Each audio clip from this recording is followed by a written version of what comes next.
First Corinthians chapter 7 verses 1 to 11. Basahin ko po sa wikang Tagalog. Sa verse 1 sabi dito, ngayon ito naman na masasabi ko tungkol sa mga bagay na isinulat ninyo sa akin. Mas makabubuti sa isang lalaki kung hindi na lang mag-asawa, ngunit dahil sa maraming natutuksong gumawa ng sexual na imoralidad, mas mabuti pa na mag-asawa ng lahat na lang ang bawat lalaki o babae. Dapat tuparin ng lalaki ang kanyang tungkulin sa kanyang asawa at ganoon din naman ng babae, sapagkat ang lalaki ay may karapatan sa katawan ng kanyang asawa at ganoon din naman ng babae sa kanyang asawa. Kaya huwag ninyong ipagkait ang pagsiping sa inyong asawa maliban na lamang kung napagkasunduan ninyong ipagpaliban ito upang mailaan ninyo ang inyong mga sarili sa pananalangin. Ngunit pagkalipas ng inyong napagkasunduan, magsiping na uli kayo dahil baka hindi na kayo makapagpigil at matukso kayo ni Satanas. Verse 6, ang sinasabi ko ay hindi isang utos kundi mungkahi lamang. Kung pwede lang, gusto ko sanang kayong lahat na maging katulad ko na walang asawa, ngunit may kanya-kanyang kaloob sa atin ng Diyos at hindi ito pare-pareho. Ngayon naman, ang masasabi ko sa mga wala pang asawa at mga byuda, mas mabuti kung magpatuloy na lang kayo sa kalagayan ninyo yan. Ngunit kung hindi kayo makapagpipigil sa inyong sarili, mag-asawa na lang kayo. Mas mabuti na ito kaysa magkasala kayo dahil sa matinding pagnanasa ng laman. Verse 10 and 11, ngayon sa inyong mga may asawa, may utos ako sa sinasabi mismo ng Panginoon, hindi dapat hiwalayan ng lalaki ang kanyang asawa at ganoon din naman ng babae sa kanyang asawa. Ngunit kung hihiwalay ang babae sa kanyang asawa, dapat manatili siyang walang asawa o di kaya bumalik na lang sa kanyang asawa. Pagpalain po tayo ng Panginoon sa pagkabasa ng kanyang salita. Makakaupo na po tayo. So, ang aking pong mensahe ngayong umagang ito is the importance of household rules. Ano nga ba ang kalagahan ng pamantayan sa sambayanan o sambahayan? Sa bawat bahay, of course, merong certain rules. And whether unspoken or spoken, meron talaga. Meron tayong mga kailangan sundin. Especially, for example, for those people who are still single and living with their parents, syempre, may rules pa rin yan. Kahit na anong edad mo, may rules pa rin ang nanay at tatay sa bahay na dapat mo pa rin sundin no matter what your age is, as long as nasa poder ka pa rin nila. No? Pero itong rule na to, of course, this is to maintain order and promote peace, of course, at ensure ng bawat membro ng sambayanan malaman yung kanilang responsibility. Kasi we all have responsibility. Imagine a house with no rules. Nakakita na ba kayo ng bahay na walang pamantayan o walang rules, no? And for sure it will be chaos. Of course, maraming misunderstanding and of course, yung conflict sa isa't isa. Similarly, in the household of faith, sa sambayanan ng mga mananampalataya, God established rules for relationships, particularly, of course, in marriage. Yan ang pag-uusapan natin this morning na may epekto sa bawat pamilya. In 1 Corinthians 7, 1 to 11, na sinabi ni Apostle Paul, ito yung guidance on marriage, singleness, commitment, reminding us ng pagsunod sa salita ng Diyos, reminding us ng pagsunod sa prinsipyo ng Panginoon ay para sa ikabubuti natin at meron siyang pagpapala. These household rules protect us mula sa confusion and encourage us to love and be faithful and of course to glorify God in all areas of life. So tingnan po natin ano may mga pamantayan na to sa tahanan at ano magiging epekto nito sa bawat pamilya. Una, ang household rule provide order and stability. Kapag daw merong pamantayan sa isang bahay, merong isang rule na sinusunod, ang isang tahanan ay magkakaroon ng order and of course, mas stable. In verse 2, sinabi dito, ngunit dahil sa maraming natutuksong gumawa ng sexual na imoralidad, mas mabuti pa na mag-asawa na lang ang bawat lalaki o babae. Sinimulan ni Paul yung kanyang sinabi sa pagkilala ng statement ng mga taga-Corinthians, na sinabi ng mga taga-Corinthians, mas mabuti sa isang lalaki na hindi na lamang mag-asawa. I don't know kung anong kaisipan nitong mga Corinthians na to, kung bakit gano'n na lamang ang kanilang statement. No?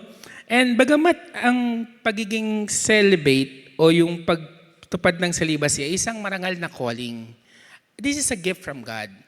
If marriage is blessedness, kung ang pagpapakasal ay blessedness o blessing, same din sa pagiging single. Blessing din siya at blessedness din siya. No? Sabi ni Paul na hindi naman lahat ay may ganitong gift. Kaya dahil sila ay single, at sila ay nakakapag-commit ng mga bagay na di maganda sa harapan ng Panginoon. At upang maiwasan ito, sinasabi ni Paul, upang maiwasan ang immorality, pinapayuhan niya ang bawat lalaki na magkaroon ng sariling asawa at ang bawat babae ay magkaroon din ng sariling asawa. Sa totoo lang po, being exposed to young people, being exposed to different kind of people, nakakalungkot po na ang trend ngayon. Alam niyo po, napakarami yung mga single mom. Meron akong section, siguro sa 50 bata, 7 doon ang single mom. So, could you imagine kung hindi na lang sila mag-aasawa at gano'n na lang gagawin nila? Paano yung mga bata paglaki nito mga to na iba yung tatay nila na makakasama in the future? Sexual immorality is so present in Corinthians culture and as well as even in our days now. Talagang sobra, napakarampan talaga niya. And para kay Paul, appropriate para isang lalaki at sa isang babae to have each other, to have husband and wife. Paul is not commanding the Corinthian Christian to get married. Hindi naman niya kinukomand eh. Pero di ba ang sabi niya po doon, na sila ay hindi niya inuutosan, pero minumungkahi niya na mag-asawa na lamang. And it's so appropriate na mag-asawa na lamang rather than committing immorality. Ang command ni Paul is to live as a married person, especially in the sexual sense. Kung karamdam ng iba na they are being called para sa singleness at yun ang best para sa kanila, so let them remain single. And walang problema dun. Blessedness din yan. Blessing din ang pagiging single. No? Pero kung para sa kanila, ang pagkakaroon ng asawa is the most desirable thing for them, let them marry. Imagine po natin, no? After all, ang pagpapakasal at pag-asawa at pagiging single, kung ikaw ay tinawag at pinagkaluman ng regalo, is for spiritual end. Ang tunay na kasal ay nangangahulugang isang mutual spiritual affection na nag-uugnay sa dalawang kaluluwa upang maging isang moral personality, to becoming one. May dalawang bagay po na sinasabi sa verse 2. Una, yung tinatawag na marital duties or mutual obligation. Husband and wife, kagaya ng sinasabi ni Paul, are to fulfill their conjugal responsibility sa isa't isa. Etong teaching na to ni Paul, it underscores yung importance ng selflessness at saka yung mutual consent sa marital relationship. May tinatawag na mutual obligation sa husband and wife. Ano itong mga bagay na ito?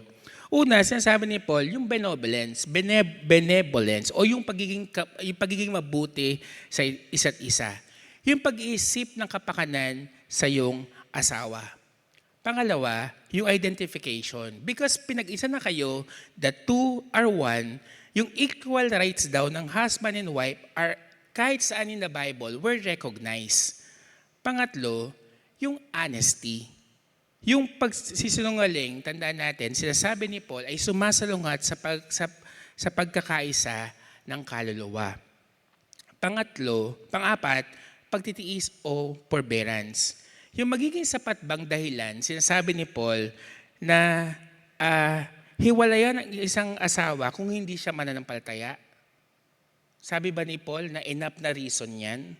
Na dahil hindi mananampalataya yung napangasawa mo, dapat mo na lang siyang iwan at hiwalayan. Pero sinasabi ni Paul sa 1 Corinthians 7, verse 12 to 14, sa iba naman, ito ang masasabi ko, ito yung opinion ko lang, walang sinasabi ang Panginoon tungkol dito.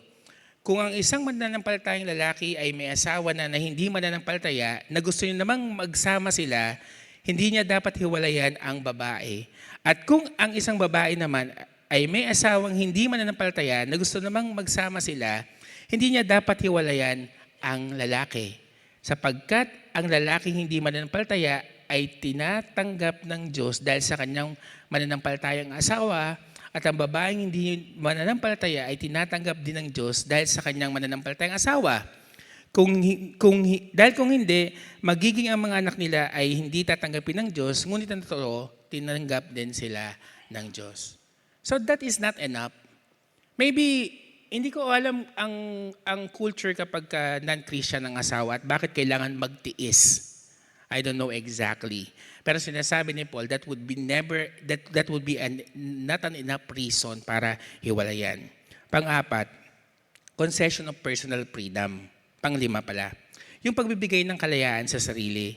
Sabi kasi sa verse 15 and 16 ng Corinthians 7, ngunit kung gustong hiwalay ng asawang hindi mananampalataya, hayaan siyang humiwalay. Sa ganung pangyayari, sabi ni Paul, ay wala ng pananagutan ang mananampalatang asawa dahil tinawag tayo ng Diyos upang mamuhay ng mapayapa. Kung sa bagay, hindi naman kayo nakakasiguro kung ang inyong pagsasama ay magiging kasangkapan ng Diyos para maligtas ang kanyang asawa.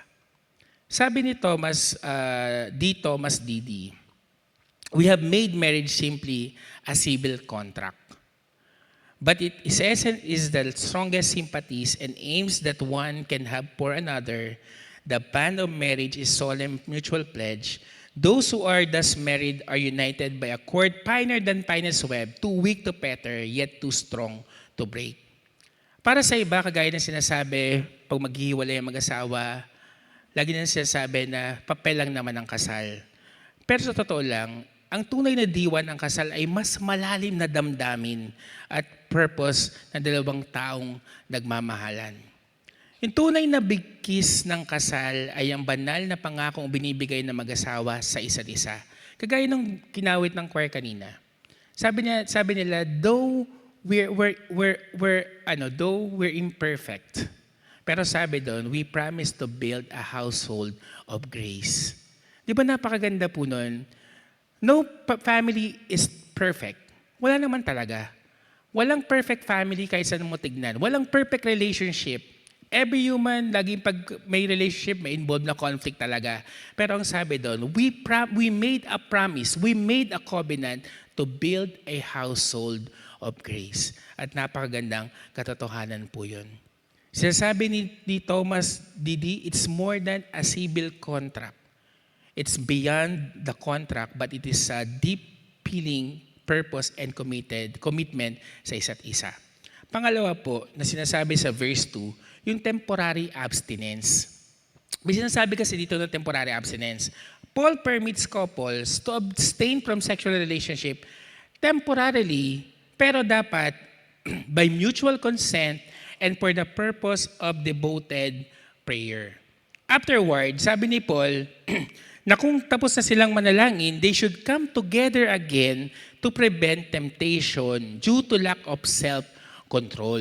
Yun yung iniingatan, na mahirap i-control ang sarili. And this guidance highlights the need for communication and spiritual unity in marriage. Kinaklarify ni Paul, marriage is a God-ordained institution. Ang Panginoon talaga ang nagtatag ng kasal. Not just a human tradition. Hindi dahil ito'y kasanayan lang, pero this is a God-ordained institution. Each person has a role to fulfill within the marriage. Following God's design prevents disorder and of course, moral corruption. Tayo po ba especially sa may mga lalaki o sa mga anak din? Are we following God's order sa ating relationship? Or are we allowing the world's influence to create confusion? Paano natin dinidefine ang bawat pamilya, ang bawat mag-asawa? Pangalawang bagay po, household rules promote love and responsibility. Ang pamantayan daw sa bahay ay nagbubunga ng pag-ibig at responsibilidad. Dapat tuparin, sa verse 3, sinabi dito, dapat tuparin ng lalaki ang kanyang tungkulin sa kanyang asawa at gayon din naman ang babae. Sinabi sa Ephesians 5 verse 25, mga lalaki, mahalin ninyo ang inyong asawa tulad ng pagmamahal ni Kristo sa kanyang iglesia. Inihandog niya ang kanyang sarili para sa iglesia. Malinaw po dito na ang mandate ng lalaki ay ang mahalin ang kanyang asawa. That's the mandate. Without any condition. Ang sinasabi dito, mahalin mo ang iyong asawa. Tandaan po natin sinasabi na dito na mahalin. This is defined by self-sacrifice. Both husband and wives are being commanded, and this service is meant to reflect the self-sacrificing love of Christ. It requires yung paglalagay ng sarili first in all areas of life. Ultimately, both parties should be motivated by love and of course, yung respeto sa isa't isa. Sinasabi dito na dapat daw tuparin ng lalaki ang kanyang tungkulin sa kanyang asawa at ito'y isang napakalagang utos na siya ay dapat magbigay ng nararapat na pagmamahal sa kanyang asawa. At mali daw na ito ay itago at pigilang mahalin siya. Para kay Paul, ito ay dapat i-apply ng lahat ng Christian marriage na dapat ipakita ng lalaki sa kanyang asawa ang nararapat na pagmamahal sa babae. Hindi iniisip ni Paul na ang pagmamahal ay para lamang sa asawang bata o maganda o masunurin o mabango. Every wife due affection because she is a wife of a Christian man. Katabi niyo po ba yung asawa niyo? Tingnan niyo nga po siya sa mata. Magtingin nga po sa mata. At pakasabi, mahal kita, basta mahal kita. Kasi yung sinasabi ni Paul na ang mandate daw ng lalaki ay mahalin ang babae at yun lang. At dapat ibigay ang nararapat na pag-ibig sa babae. On the other hand, Paul also emphasizes na kung ano talaga ang tunay na pangangailangan ng isang babae. It's not merely just a sexual relationship, but the affection due her, the intimacy.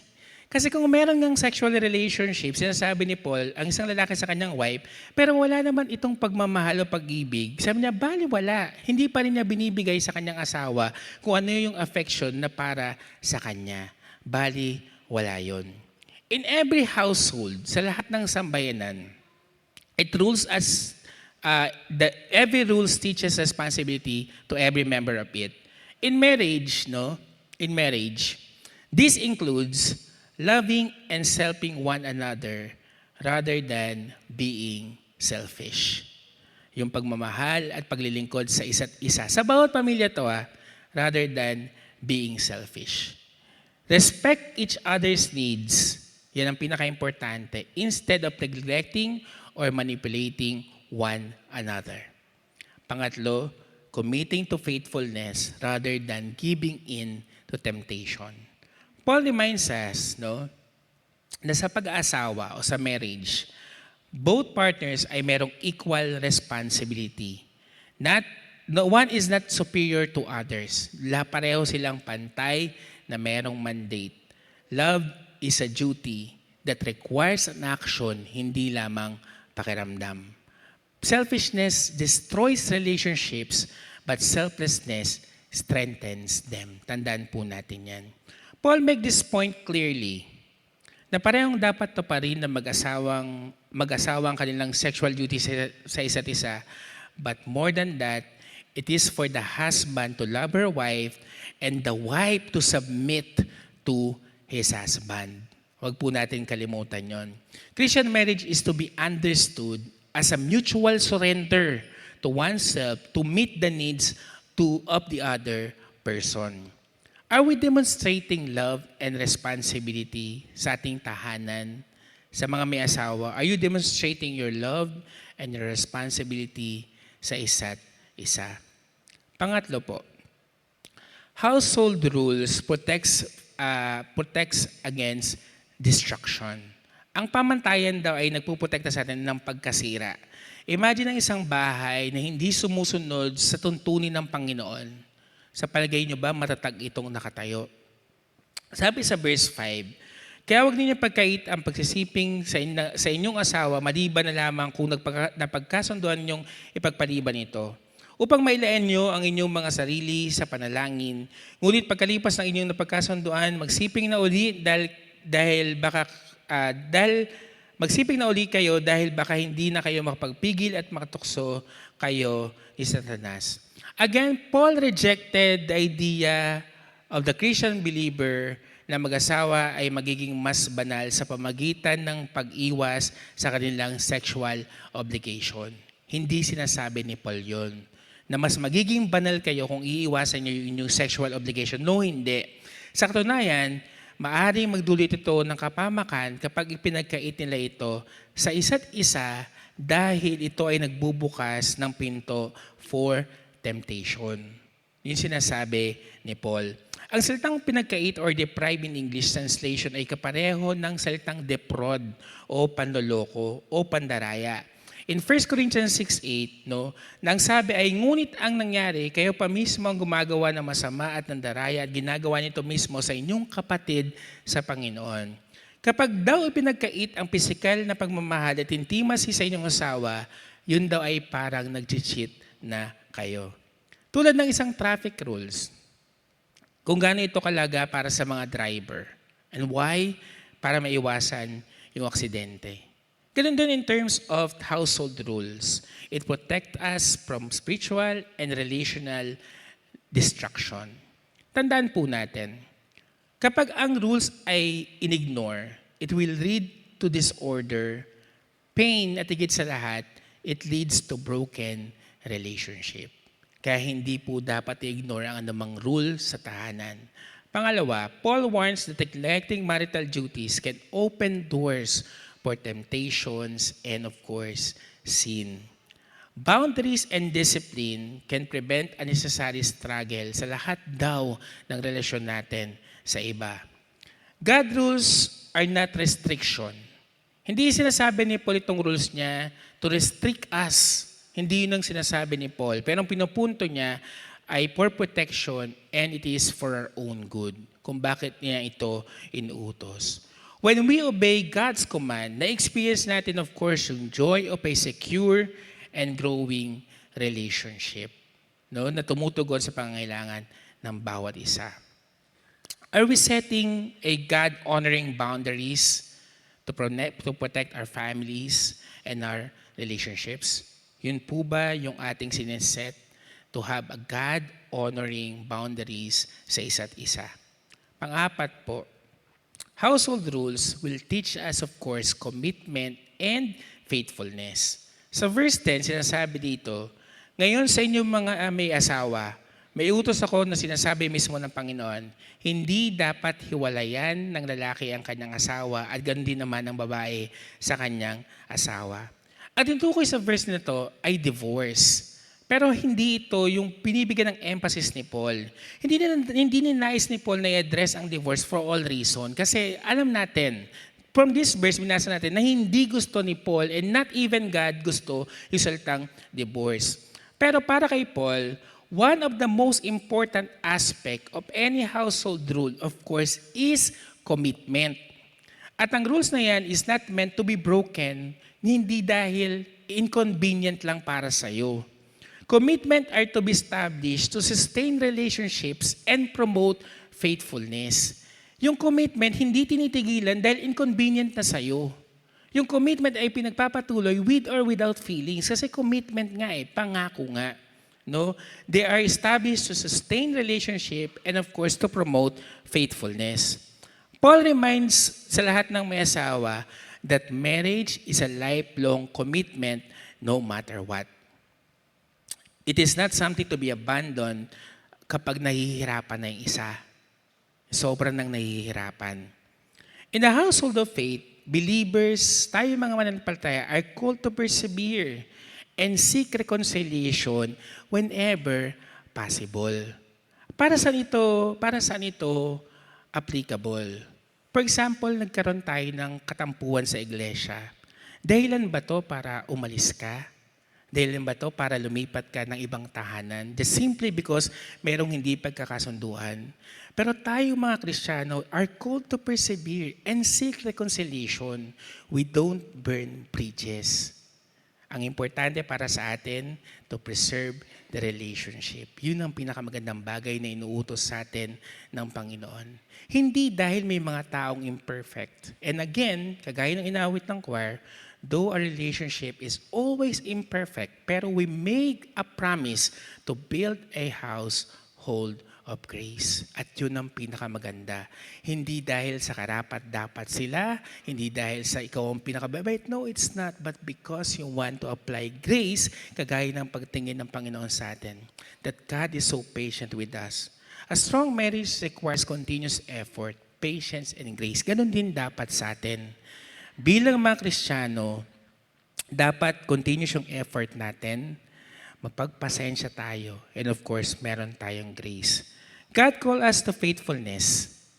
Sa kahit anong sitwasyon, we have to remain faithful. Commitment is a choice. Choice ang commitment. One that leads to a strong, Christ-centered home. Are we upholding faithfulness and commitment sa ating mga relasyon? Or do we easily give up kapag tayo po ay nahihirapan na? Lastly, household rule, encourage reconciliation, and restoration. In verse 11, sinabi dito, kung hiwalay ang babae sa kanyang asawa, dapat manatili siyang walang asawa o di kaya bumalik na lang sa kanyang asawa. Sinabi rin po ito ni Pastor Teddy nung first Sunday when he talked about yung sa mga balo, no? Diba sinasabi niya, anong karapat dapat tulungan? Ay yung mga hindi na nga nakapag-asawa. But again, no family is perfect. No family and no marriage ay naging libre sa mga struggles. Wala yatang pamilyang di nakaranas na magtampuan at mag-away.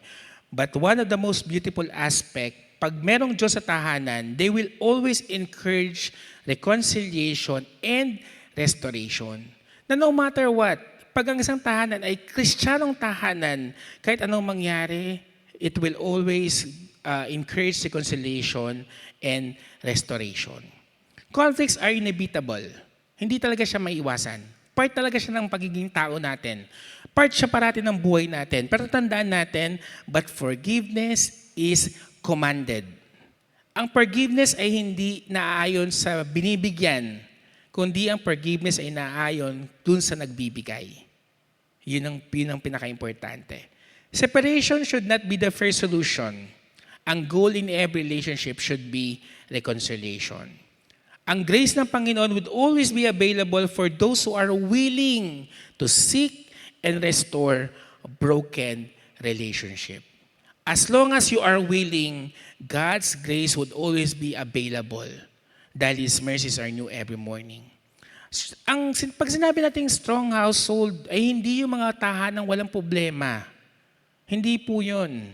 No? But one that learns to resolve them through the love of Christ. Tandaan po natin, what would it look like kapag ang tahanan ay walang Diyos? At ano ang itsura ng isang tahanan na merong Diyos sa gitna nito? Do we seek reconciliation in our relationships? Or we just allow pride and bitterness to keep us apart? Conclusion po, let's build a house that honors God. Tayo po ay sikapin po natin to make every effort that our house should always be honor, to give honor to God. Just a home needs rules to function properly. Yung ating spiritual na buhay at relationship need the household rules of God. Rules to ng Panginoon.